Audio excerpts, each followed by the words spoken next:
കിടിലൻ കോൺസെപ്റ്റാ. നമുക്ക് അതൊന്ന് പൊളിച്ചെഴുതണം. തുറന്ന് ഓപ്പൺ ആയിട്ട് പറയാ, അവന്മാരാരും അറിയണ്ട. എന്റെ ചിന്ന വീട്ടിലേക്ക് ഞാൻ കരീനെ ഹാർദമായി സ്വാഗതം ചെയ്യുക. വരില്ലേ? ആരോ വരുന്നുണ്ട്, നമുക്ക് പിന്നെ കാണാം.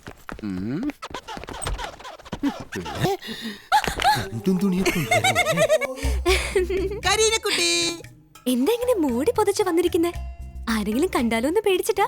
ഏയ്, ഈ ലോകത്ത് ആര് കണ്ടാലും, ഈ പ്രപഞ്ചം മൊത്തമായിട്ട് എതിർത്താലും എന്റെ ഈ റൊമാൻസിന് ഒരു വൈബ്രേഷൻ ഉണ്ടാവൂല.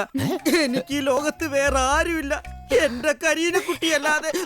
അയ്യോ അയ്യോ, എന്താ ഇങ്ങനെ ചുമക്കുന്നേ? ഏയ്, ചെറിയൊരു സിക്കൻസാ. പക്ഷെ അത്ര തിക്കൻസ് ഒന്നുമില്ല.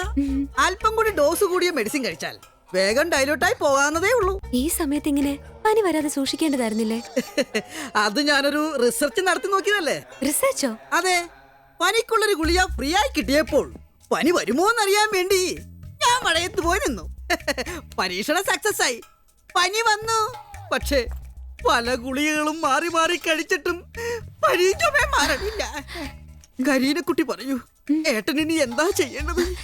ശ്രീകൃഷ്ണന്റെ രൂപചൈതന്യമുള്ള ആളാണല്ലോ. അതെ അതെ, ഭഗവാൻ തന്നെ കൊച്ചാണ്ടിയെ കാത്തോളും. Thank you. അയ്യോ, ആരോ വരുന്നുണ്ട്. കുട്ടി വെക്കോ, ഞാൻ വരാം. എല്ലാം സെറ്റായി വരായിരുന്നു. ഇവിടെ വിളിക്കാം. നിനക്കൊക്കെ ഞാൻ വച്ചിട്ടുണ്ടടാ.